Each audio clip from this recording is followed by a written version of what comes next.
শিবাসাদি গৌরভক্তবৃন্দ হরে কৃষ্ণ কৃষ্ণ কৃষ্ণ হরে হরে হরে রাম রাম রাম হরে হরে। গুরুদেব বড় কৃপা করি গৌর বন মাঝে বদ্রমে দিয়াছ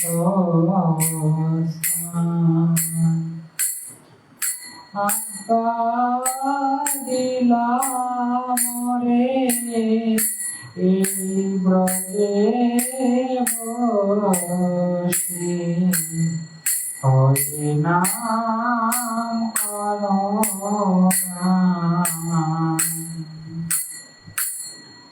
কিন্তু কবে প্রভু যোগ্যতা দিবে দাসরে দয়া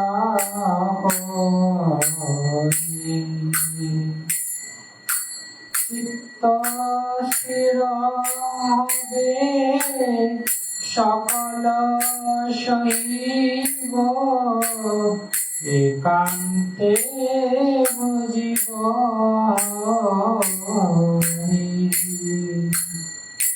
শৈশব যৌবনে জড় সুখ সঙ্গে অভ্যাস হইল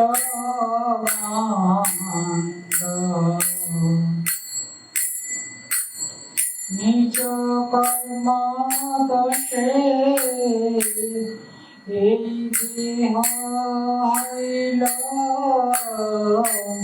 ভজনের প্রতিবন্ধ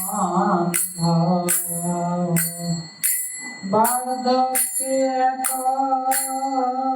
না পঞ্চরোগে হত কেমনে বুঝিব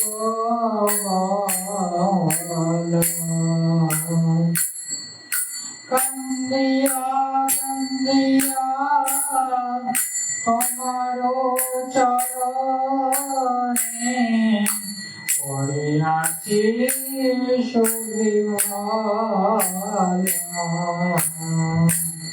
গুরুদেব বড় কৃপা করি গৌরবনে মাঝে বদ্রমে দিলা স্থান। জয় গুরুদেব জয় গুরুদেব গুরুদেব জয় গুরুদেব জয় গুরুদেব জয় গুরুদেব গুরুদেব জয় গুরুদেব।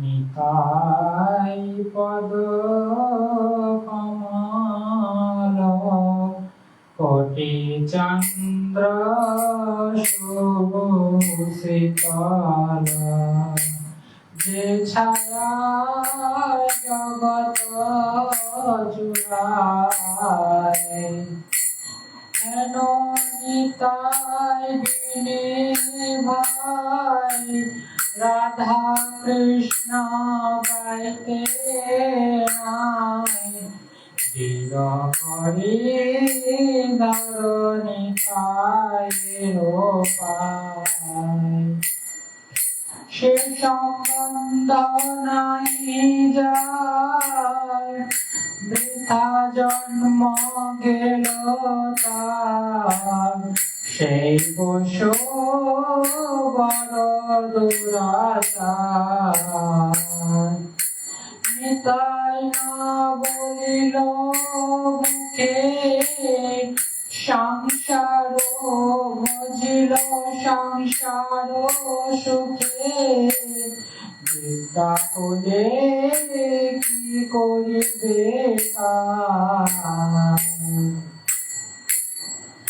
অহংকারে মত্ত হইয়া নিতাই পদ পাশরিয়া অসৎরে সত্য করিমানি নিতায়ে করুণা রে ব্রজে রাধা কৃষ্ণ পাবে ধর নিতায়ে চরণ দুখানি নিতায়ে চরণ সত্য তাহার সেবক নিত্য নিতাই পদ সদা কর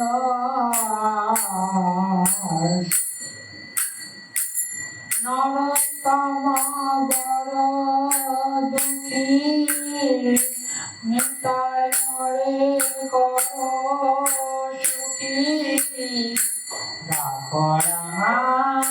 চরণের পাশে নিতাই পদ কমল কোটি চন্দ্র সুশীতল যে ছায়ায় জগত জুড়ায় জয় নিত্যানন্দ জয় নিত্যানন্দ নিত্যানন্দ জয় নিত্যানন্দ নিতাই গৌর হরি বল হরি বল হরি বল হরি বল নিতাই গৌর হরি বল হরি বল হরি বল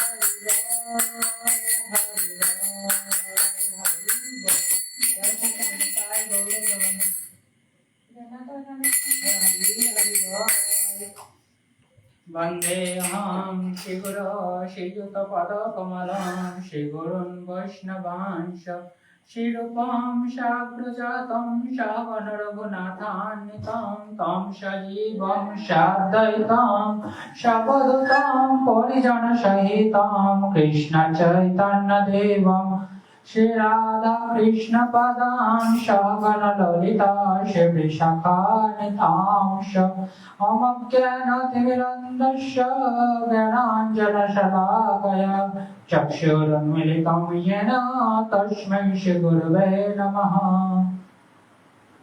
वंशकल्पतरुभ्यश्च कृपासिन्धुभ्येव च पतितानां पावनेभ्यो वैष्णवेभ्यो नमो नमः नमो महावदन्नाय कृष्ण प्रेम प्रदायते कृष्णाय कृष्ण चैतन्य नाम्ने गौरतिशे नमः पंचतत्मात्मकं कृष्णं भक्तरूपस्वरूपकं भक्तावतारं भक्ताख्यं नमामि भक्तशक्तिकम् हे कृष्ण करुणा सिन्धो दीनबन्धु जगत्पते गोपेश गोपिका कान्त राधा कान्त नमस्तते तप्त कांचन गौरांगी राधे वृंदावनेश्वरी वृषभानुसुते देवी प्रणमामि हरिप्रिये जय श्री कृष्ण चैतन्य प्रभु नित्यानंद श्री अद्वैत गदाधर शिवासादि गौर भक्तवृंद हरे कृष्ण कृष्ण कृष्ण हरे हरे हरे राम राम राम हरे हरे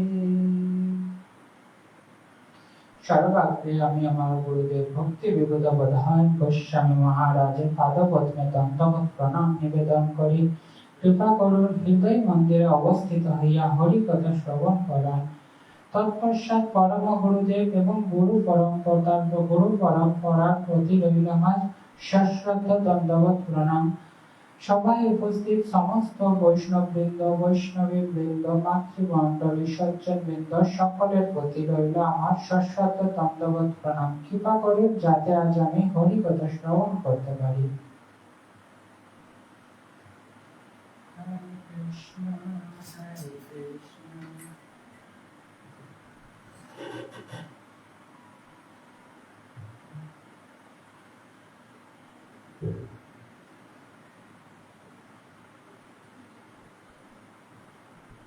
আজ আমরা শ্রীমদ্ ভগবত গীতার সপ্তম অধ্যায়ের 15তম শ্লোকের তাৎপর্য শ্রবণ করব।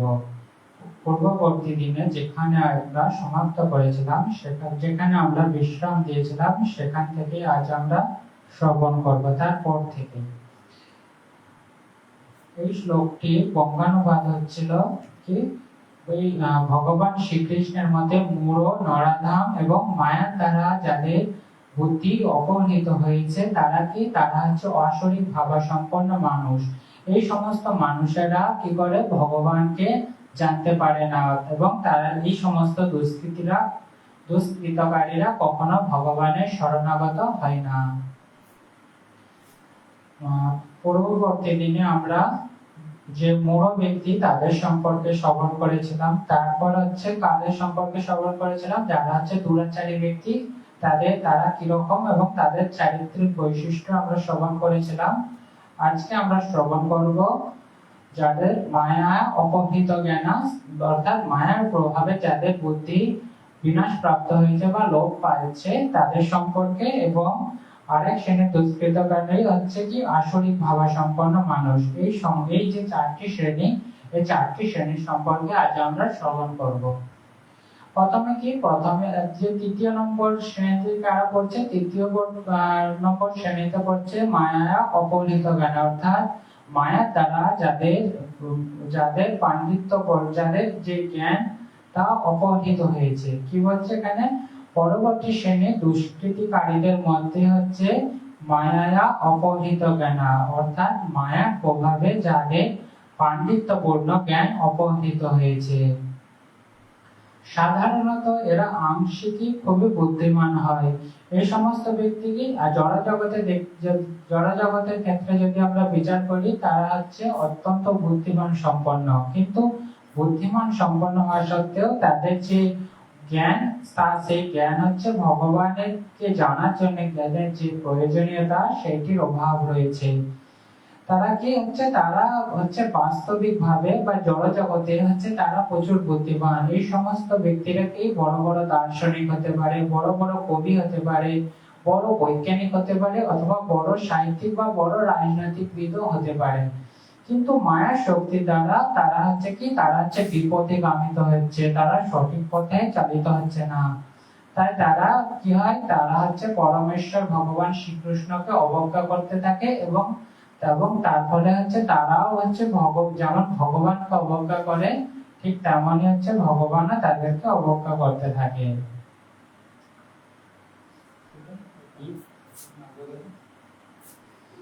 আজকের জগতে অসংখ্য মায়া অপহৃত জ্ঞান মানুষ আছে, অর্থাৎ আজকে যে সমাজে খুব অল্প সংখ্যক মানুষই কি করে, ভগবানকে জানার চেষ্টা করে। বেশিরভাগ মানুষ হচ্ছে ভগবানকে জানার চেষ্টা করে না। তারা অত্যন্ত বুদ্ধিমান বা অত্যন্ত সম্মানীয় ব্যক্তি হলেও তারা ভগবানকে গুরুত্ব দেয় না। আর এই সমস্ত মানুষই এখন বেশি দেখা যাচ্ছে। এমনকি অনেকে ভগবত গীতা পণ্ডিত এই ধরনের মূলক, এমনকি যারা ভগবানকে জানার জন্য ভগবত গীতা পাঠ করে বা শ্রবণ করে, তার মধ্যেও রয়েছে অনেক পণ্ডিতগণ, তাদের মধ্যেও রয়েছে এরকম মূঢ় ব্যক্তি। আসলে তারা শুধুমাত্র শাস্ত্র পাঠ করে কি পণ্ডিত্য অর্জন করার জন্য, ভগবান শ্রীকৃষ্ণকে জানার জন্য নয়, বা তার যে ভগবত সেবা সেইটি পাওয়ার জন্য তারা করে না। গীতাতে সহজ সরল ভাবে বলা হয়েছে যে এই যে শ্রীমদ্ ভগবত গীতা, এই ভগবত গীতাতে কি ব্যাখ্যা করা হয়েছে, এই গীতাতে ব্যাখ্যা করা হয়েছে যে ভগবান স্বয়ং শ্রীকৃষ্ণ হচ্ছে পরম পুরুষোত্তম, অর্থাৎ ভগবান শ্রীকৃষ্ণই হচ্ছে পরম পুরুষ, তার ঊর্ধ্বে কিছু নাই। এটি অত্যন্ত সহজ সরল ভাবে এখানে ব্যাখ্যা করা আছে। তার সমকক্ষ বা তার থেকে, অর্থাৎ ভগবান শ্রীকৃষ্ণের যে সমকক্ষ সেটিও নেই এবং তার ঊর্ধ্বে কেউ নেই, একমাত্র ভগবান শ্রীকৃষ্ণের যে সর্বোত্তম। তাকে সমস্ত মানুষের আদি, অর্থাৎ ভগবান শ্রীকৃষ্ণকে কি বলা হয়, সমস্ত জীব জগতের আদি বলা হয়। এমনকি ব্রহ্মা, যে ব্রহ্মা থেকে এই ব্রহ্মাণ্ড সৃষ্টি হয়েছে, তারও হচ্ছে পিতা হচ্ছে ভগবান স্বয়ং শ্রীকৃষ্ণ, সেটি এখানে বর্ণনা করা হয়েছে। বস্তুত কৃষ্ণকে কেবল ব্রহ্মার পিতা বলা হয় না, কি বলা হয়, ব্রহ্মাকে, আমরা ব্রহ্মার পিতা কি জানি ভগবান শ্রীকৃষ্ণ, কিন্তু সেটিও নয়। তার কারণ হচ্ছে তিনি সমস্ত জনিভুক্ত জীবেরও পিতা, অর্থাৎ কি শুধু ব্রহ্মা নয়, এই যে জগতের সমস্ত যে সমস্ত জীব আছে সবারই পিতা হচ্ছে ভগবান স্বয়ং শ্রীকৃষ্ণ। তিনি নির্বিশেষ ব্রহ্মার আশ্রয়। যারা নির্বিশেষবাদী, অর্থাৎ ভগবানের যে আকার রয়েছে সেই আকার সম্পর্কে বিশ্বাসকারী নয়, সে যে নির্বিশেষবাদী, তারও আশ্রয় হচ্ছে তিনি। সমস্ত জীবের অন্তর্যামী, অর্থাৎ আমাদের মতো সমস্ত জীবের অন্তরে তিনি রয়েছেন, অন্তর্যামী রূপে, অন্তর্যামী পরমাত্মা রূপে তিনিই রয়েছেন। তিনি সবকিছুর উৎস, অর্থাৎ এই জগতে যা কিছু আছে সবকিছুর উৎস হচ্ছে ভগবান স্বয়ং শ্রীকৃষ্ণ। তাই তার চরণাবৃন্দে, অর্থাৎ তাই আমাদের কি উচিত, ভগবান শ্রীকৃষ্ণের পাদপদ্মে বা চরণাবৃন্দে শরণাগত, মানে আমাদেরকে আত্মসমর্পণ করা উচিত। প্রত্যেকে পড়ে। আর এই যে আত্মসমর্পণ করা, এটি পরামর্শ ভগবত গীতা, শ্রীমদ ভাগবতম, চৈতন্য চরিতামৃত, সমস্ত শাস্ত্রগ্রন্থে, সমস্ত বৈদিক শাস্ত্রগ্রন্থে বা ভক্তি শাস্ত্রগ্রন্থে সেটি বলা আছে। সুদৃঢ়ভাবে এই সব সুস্পষ্ট নির্দেশ থাকা সত্ত্বেও, অর্থাৎ এই সমস্ত শাস্ত্র গ্রন্থটিতে সুস্পষ্টভাবে ব্যাখ্যা করা সত্ত্বেও কি অনেকে মায়ায় অপহৃত জ্ঞান, অর্থাৎ যাদের মায়ার দ্বারা বুদ্ধি বিলোপ প্রাপ্ত হয়েছে বা বুদ্ধি ভ্রষ্ট হয়েছে, সেই সমস্ত মানুষেরা কি করে, ভগবান শ্রীকৃষ্ণকে অবজ্ঞা করতে থাকে এবং তারা কি করে, ভগবান শ্রীকৃষ্ণকে মনে করে একজন সাধারণ মানব। আর এটাই হচ্ছে সবচেয়ে বড় অপরাধ, কারণ ভগবান শ্রীকৃষ্ণ কখনোই মানব নয়।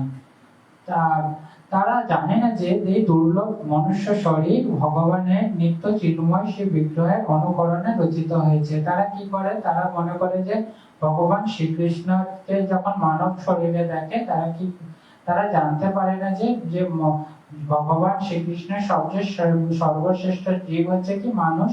আর এই মানুষের মতোই হচ্ছে চিন্ময় বিগ্রহ হচ্ছে ভগবান শ্রীকৃষ্ণের। মায়ায় অপহৃত জ্ঞানা মূর্খেরা, অর্থাৎ যাদের বুদ্ধি মায়ার দ্বারা অপহৃত হয়েছে, সে মূর্খ ব্যক্তিরা কি করে, গীতাতে যে প্রমাণ বর্জিত ব্যাখ্যা করে, তার ফলে তারা প্রকৃতপক্ষে, অর্থাৎ তারা যে গীতার ব্যাখ্যা, সেই গীতার যে যথাযথ ব্যাখ্যা সেটা অপব্যাখ্যা করে এবং যার ফলে কি করে, গীতার অর্থে বিরূপ ব্যাখ্যা তারা করে থাকে।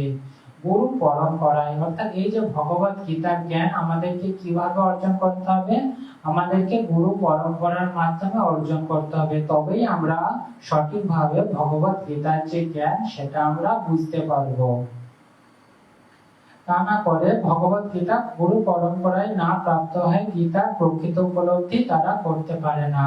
অর্থাৎ তারা কি করে, যে কোনো গীতা গ্রন্থ বা যা কিছু হয় নিজের যে জ্ঞান রয়েছে সেই জ্ঞানের দ্বারা বোঝার চেষ্টা করে, কিন্তু নিজস্ব জ্ঞান দ্বারা কখনোই এই ভগবত গীতা বোঝা সম্ভব নয়। ভগবত গীতা তখনই আমরা বুঝতে পারবো যখন গুরু পরম্পরার মাধ্যমে, অর্থাৎ গুরুদেবের কৃপা দৃষ্টি যখন পড়বে আমাদের উপর, অর্থাৎ গুরুদেব এবং গুরু পরম্পরাগণ যেইভাবে ব্যাখ্যা করে গেছেন সেইভাবে যদি আমরা বোঝার চেষ্টা করি, তবেই আমরা এই ভগবত গীতা বুঝতে পারবো। তা না করে মন করা ব্যাখ্যা করি, অর্থাৎ যেটা আমাদের মন, যে ব্যাখ্যা হওয়া উচিত, কিন্তু আমাদের মনের মতো করে যদি আমরা ব্যাখ্যা করতে থাকি গীতা, তাহলে আমরা ভগবত গীতা কখনোই বুঝতে পারবো না। এবং এই মন করা ব্যাখ্যা যদি আমরা করতে থাকলে কি হবে, সমাজে একটা ভ্রান্ত ধারণা প্রচলিত হবে, যে যার মতো করে ব্যাখ্যা করতে শুরু করবে, কিন্তু সেটা করা আমাদের উচিত হবে না। মতবাদগুলি পারমার্থিক সাধনার পথে, এটি যদি আমরা নিজেদের মন গড়া ব্যাখ্যা করি, কি হবে, আমাদের যে পারমার্থিক অগ্রগতি সেটা ব্যাঘাত পাবে, সেটা বৃদ্ধি প্রাপ্ত হবে না। এই সমস্ত মহাগ্রস্ত ব্যাখ্যা করাই কখনো ভগবান শ্রীকৃষ্ণের, অর্থাৎ এই সমস্ত যারা মহাগ্রস্ত তারা যেভাবে ব্যাখ্যা করে ভগবত গীতা জ্ঞান আরোহণ করার চেষ্টা করে, তা হচ্ছে সঠিক পন্থা নয়। এই সঠিক পন্থা অবলম্বন না করার ফলে কি হয়, তারা কখনোই ভগবান শ্রীকৃষ্ণের চরণাবৃন্দে আত্মসমর্পণ করে না এবং কাউকে, এবং এছাড়া কি করে, নিজেরাও আত্মসমর্পণ করে না এবং কাউকে ভগবান শ্রীকৃষ্ণের চরণে আত্মসমর্পণ করতে সাহায্য করে না বা শিক্ষা দানও করে না। এটা হলো কি, এটা হলো তৃতীয় শ্রেণী, হচ্ছে যারা ভগবানকে জানার চেষ্টা করে না বা জানতে পারে না, তাদের সম্পর্কে আমরা শ্রবণ করলাম। আরেক শ্রেণী রয়েছে, সেটি হলো চতুর্থ শ্রেণী। এই চতুর্থ শ্রেণী কি রয়েছে, এই চতুর্থ শ্রেণীর মধ্যে রয়েছে আসরিক ভাবাসম্পন্ন ব্যক্তি, অর্থাৎ কি তারা হচ্ছে, তাদের মনোভাব হচ্ছে আসরিক টাইপের।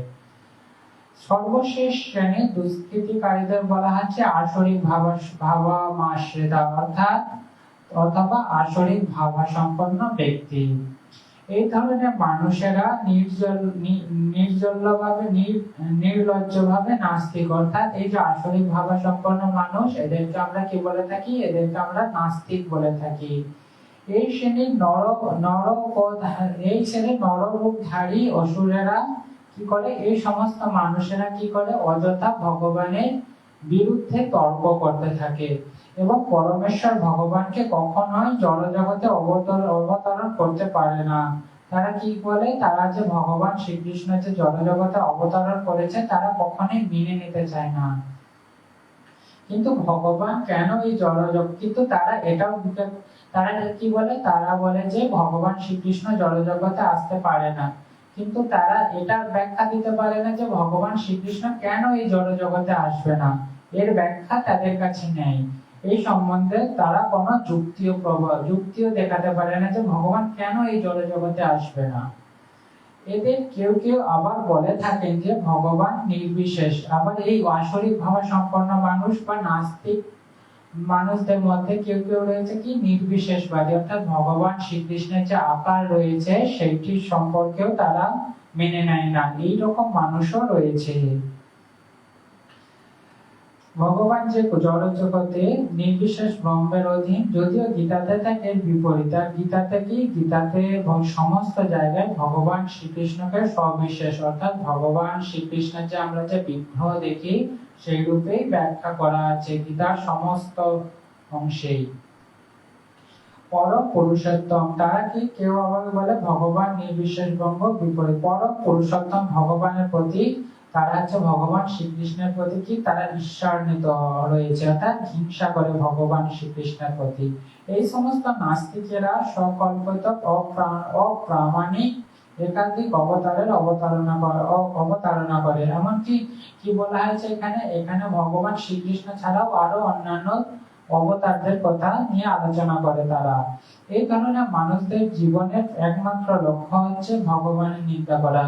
অর্থাৎ এই সমস্ত নাস্তিক বা অসুরদের কি উদ্দেশ্য জীবনে, একটি উদ্দেশ্য হচ্ছে ভগবান শ্রীকৃষ্ণের বা ভগবানের তত্ত্বকে হচ্ছে নিন্দিত করাই হচ্ছে এই সমস্ত আসরিক বা নাস্তিক মানুষদের হচ্ছে প্রধান উদ্দেশ্য। এটাই তাদের হচ্ছে জীবনের প্রধান লক্ষ্য। তাই তারা কখনোই শ্রীকৃষ্ণের এই নিন্দা করার ফলে কি হয়, ভগবান শ্রীকৃষ্ণের চরণে যে আশ্রয় নেওয়া যে মানুষ্য জীবনের কর্তব্য, তারা কখনো সেই কর্তব্য পালনে বা তাদের এই যে ভগবানের চরণে আশ্রয় করার যে সুযোগ তারা নষ্ট করে ফেলে ধীরে ধীরে। দক্ষিণ ভারতে শ্রী যমুনাচার্য আলোবন্দার করেছেন। যমুনাচার্য কি বলেছেন, হে ভগবান, তুমি যদিও তোমার অপ্রাকৃত রূপ গুণ ও লীলার দ্বারা অলঙ্কৃত, অর্থাৎ কি বলছে, ভগবান শ্রীকৃষ্ণ হচ্ছে তার অপ্রাকৃত রূপ গুণ ও লীলার দ্বারা হচ্ছে অলঙ্কৃত। সমস্ত শাস্ত্র যদি তোমার বিশুদ্ধ সত্যময় শ্রী বিগ্রহকে অঙ্গীকার করে, অর্থাৎ কি সমস্ত বৈদিক শাস্ত্র হচ্ছে ভগবান শ্রীকৃষ্ণের যে গুণ, সেই সমস্ত রূপ গুণ সেই সমস্ত সবকিছু নিয়ে আলোচনা করে, তবুও কি আসরিক ভাবে সম্পন্ন, অর্থাৎ দৈবিক গুণ সম্পন্ন জ্ঞানী আচার্যরা যারা হচ্ছে দৈবী গুণ সম্পন্ন আচার্য অর্থাৎ যারা হচ্ছে আস্তিকবাদী, তারা কি হচ্ছে ভগবান শ্রীকৃষ্ণের সর্বদা জয় জয়কার করে, অর্থাৎ ভগবান শ্রীকৃষ্ণের নাম রূপ গুণ সর্বদা কীর্তন করতে থাকে এবং আনন্দ পেতে থাকে। কিন্তু তবু আসরিক ভাব সম্পন্ন অর্থাৎ যারা হচ্ছে আসরিক ভাব সম্পন্ন মানুষ, তারা হচ্ছে কখনোই ভগবান শ্রীকৃষ্ণকে কখনোই জানার চেষ্টা করে না আর জানতেও পারে না। তাই অর্থাৎ কি এখানে বলা হয়েছে এই উপরোক্ত 4 প্রকার মূঢ়, নরাধম, মায়া অপহৃত জ্ঞানা ও আসরিক ভাবাপন্ন, এই সমস্ত নাস্তিক আসরিক ভাবাপন্ন নাস্তিক শাস্ত্র মহাজনদের উপদেশ, অর্থাৎ যে শাস্ত্রে যা কিছু বলা হয়েছে মহাজন বা সাধু গুরু বৈষ্ণবরা যে সমস্ত ব্যাখ্যা করেছে, যে সমস্ত উপদেশ দিয়ে থাকেন আমাদেরকে, সেই সমস্ত উপদেশ কখনোই হচ্ছে তারা মেনে নিতে চায় না এবং ভগবান শ্রীকৃষ্ণ বরং পুরুষোত্তম ভগবান শ্রীকৃষ্ণের চরণামৃন্দে অর্থাৎ ভগবান শ্রীকৃষ্ণের পাদপদ্মে কখনো শরণাগত হয় না। এখানে শ্রীমদ্ ভগবত গীতার আজকের মতো বিশ্রাম। এখন আমরা শ্রীমদ্ ভগবত গীতার মাহাত্ম্য শ্রবণ করব। আজকে আমরা ভগবত গীতার প্রথম মাহাত্ম্য শ্রবণ করব। গীতা শাস্ত্রমিদং পণ্যং ইয়ো পঠেৎ প্রয়তমান, অর্থাৎ ভগবত গীতার নির্দেশকে যথাযথভাবে, অর্থাৎ এই যে ভগবত গীতার যে নির্দেশ সেটাকে কি আমাদের যথাযথভাবে অনুসরণ করতে হবে। অনুসরণ করতে পারলে কি হয়, আমরা অতি সহজেই সমস্ত ভয় ও উদ্বেগ থেকে, অর্থাৎ এই জড়জগতে বিভিন্ন রকমের ভয় এবং উদ্বেগ আমাদেরকে সর্বদাই কি করে রেখেছে, আমাদেরকে অশান্ত করে রেখেছে। আর এই যে জড়জাগতিক যে ভয় এবং উদ্বেগ রয়েছে, এই উদ্বেগ থেকে আমরা কি অতি সহজেই মুক্ত পেতে পারবো যদি আমরা ভগবত গীতাকে যথার্থভাবে অনুসরণ করতে পারি। এই জীবনে ভয় ও শোকাদি বর্জিত হয়ে, অর্থাৎ এই যে জীবন, এই জীবনে সমস্ত ভয়ও চলে যাবে আমাদের জীবন থেকে এবং যে সমস্ত আমাদের শোক রয়েছে সেই সমস্ত শোক সবই আমাদের থেকে চলে যাবে এবং চলে গিয়ে কি হবে, আমরা পরবর্তী জীবনে চিন্ময় স্বরূপ অর্জন করবো, অর্থাৎ আমরা চিন্ময় দেহ প্রাপ্ত হব।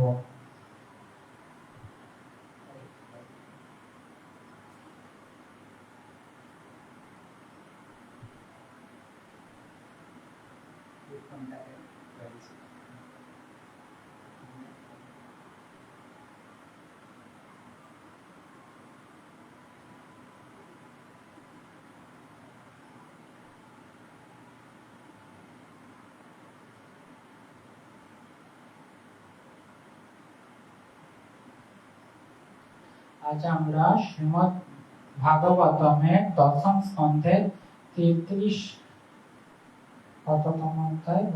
দশম স্কন্ধের 35তম অধ্যায়ে 20 ও 21তম শ্লোক শ্রবণ করব। কুন্দতামকৃত কৌতুক বেশ গপগধন বৃত্ত যমুনায়ম নন্দ সুনরনঘে তব বৎস নর্মাদ প্রণয়্যাং বিজহার মন্দবায়ু রূপ বাত্তানুকূলং মানায়ন মলয় যস্পর্শেন বন্দিতস্তমোপদেবগণায়ে বাদ্যগীত বলিভিঃ পরিবভ্রুঃ। এই যে সংস্কৃত শ্লোকটি আমরা শ্রবণ করলাম, এর অনুবাদ হচ্ছে, হে শুদ্ধশীলে যশোদা, যশোদাকে কি হিসাবে সম্বোধন করা হচ্ছে, শুদ্ধশীলে তোমার প্রিয় বৎস, অর্থাৎ তোমার প্রিয় বৎস মানে কি ভগবান শ্রীকৃষ্ণ, নন্দন কুন্দ কুসুম মাল্যে, অর্থাৎ কুন্দ ও কুসুম দ্বারা যে মালা তার আনন্দময় শোভা বর্ধন করে, অর্থাৎ যে মালা পরে কি মালা পরার পর আনন্দময় শোভা বর্ধন করে গো ও গোধন সমূহ সঙ্গে প্রণয়গণের হর্ষ উৎপাদন করতে করতে যমুনা তটে বিহার করছে, অর্থাৎ গণের সঙ্গে এবং গোধন অর্থাৎ গোমাতাদের সঙ্গে কি করছে, অত্যন্ত আনন্দের সঙ্গে যমুনার তটে খেলা করছে। মৃদুমন্দ বায়ু চন্দ্র সৌরভ দ্বারা, অর্থাৎ সেই সময় কি অত্যন্ত সুন্দর মৃদুমন্দ বায়ু সেখান দিয়ে প্রবাহিত হচ্ছে, তাকে সম্মান, এই সমস্ত বায়ুরা কি করছে, ভগবান শ্রীকৃষ্ণকে সম্মান প্রদান করছে। এবং আর বিভিন্ন উপদেবতা দেবতাগণ এবং কি বিভিন্ন আকাশের দেব দেবীগণ তারা কি করছে, তারা চতুর্দিকে দণ্ডায়মান, মানে ভগবান শ্রীকৃষ্ণ যেখানে লীলা করছে বা খেলা করছে তার চারিদিকে দাঁড়িয়ে দাঁড়িয়ে দাঁড়িয়ে তারা গীত বাদ্য, তারা বিভিন্ন রকমের গান করছে, সশ্রদ্ধে তারা অত্যন্ত শ্রদ্ধা সহকারে ভগবান শ্রীকৃষ্ণের স্তুতি নিবেদন করছে। শ্রীল জীব গোস্বামী বর্ণনা করেছেন, অর্থাৎ জীব গোস্বামী এই যে শ্লোক এই সম্পর্কে কিছু বর্ণনা করেছেন যে গোপীগণ পুনরায় ব্রজ রানী, অর্থাৎ যে সমস্ত গোপীগণ হচ্ছে এই যে বিরহ গীত করছিলেন নিজেদের মধ্যে, তারা পুনরায় কি করলেন, ব্রজরানী, অর্থাৎ ব্রজরানী হচ্ছে মাতা যশোদা, মাতা যশোদার উঠানে উপস্থিত হয়েছেন, অর্থাৎ ভগবান মাতা যশোদার গৃহে গিয়েছেন এবং সেখানে উঠোনে গিয়ে এই সমস্ত কিছু আলাপ আলোচনা করছেন। সারাদিন গোচারণ ও বিহার করে, সারাদিন গোচারণ মানে সারাদিন ভগবান শ্রীকৃষ্ণ কি করছিলেন, গোচারণ করছিলেন এবং বিহার, সেখানে খেলাধুলা করছিলেন। শ্রীকৃষ্ণ বৃন্দাবনে ফিরে আসা বর্ণনা করে তারা মা যশোদাকে অনুপ্রাণিত করার, অর্থাৎ মাতা যশোদা কে অনুপ্রাণিত করছে এই সমস্ত গোপীগণ। শিল বিশ্বনাথ চক্রবর্তী ঠাকুর মন্তব্য করেছেন, এখানে উপদেবতা বলতে বলা হয়েছে, এখানে উপদেবতা বলতে কাদেরকে বলা হয়েছে, উপদেবতা বলতে এখানে গন্ধর্বগণকে বলা হয়েছে। বিভিন্ন গন্ধর্বগণ স্বর্গে বিরাজিত থাকে, তাদেরকে এখানে উল্লেখ করা হয়েছে। তারা হচ্ছে কি করছে, তারা হচ্ছে দিব্য সঙ্গীত গাইছিলেন সেই সময় এবং হচ্ছে কি বিভিন্ন রকমের নৃত্যে তারা হচ্ছে পারদর্শী এবং সেখানে দিব্য গান ও নৃত্য তারা করতে থাকেন, ভগবান শ্রীকৃষ্ণের স্তুতি করতে থাকেন এবং এবং কি অতি শ্রদ্ধার সাথে তারা এই সমস্ত ক্রিয়াকর্ম করতে থাকেন। এখানে আজকে আমরা শ্রীমদ্ ভাগবতমে বিশ্রাম দিচ্ছি।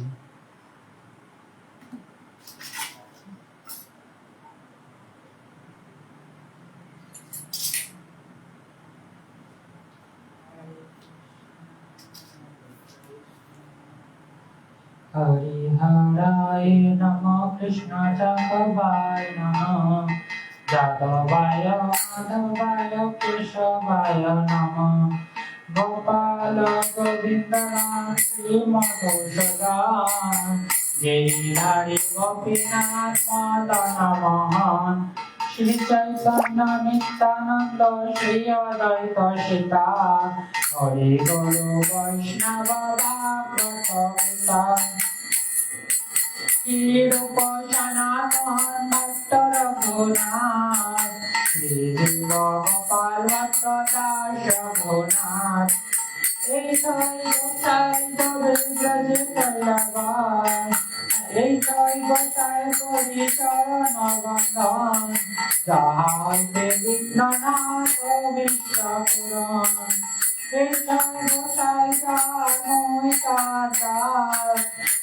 সভা পদরে পঞ্চগ্রাস, তাদের চরণ সেবী ভক্ত শনিবাস, জনমে জনমে হরি অভিলাষ, এই গোসাই ব্রজে ব্রজে কৈলাবাস, রাধা কৃষ্ণ নিত্যলীলা করিলা প্রকাশ, আনন্দে বল হরি ভজ বৃন্দাবন, শ্রী গুরু বৈষ্ণব পদে মজাইয়া মন, শ্রী গুরু বৈষ্ণব পদ পদ্ম করিয়া, নম সংকীর্তন করে নরোত্তম দাস, হরে কৃষ্ণ কৃষ্ণ কৃষ্ণ হরে হরে, হরে রাম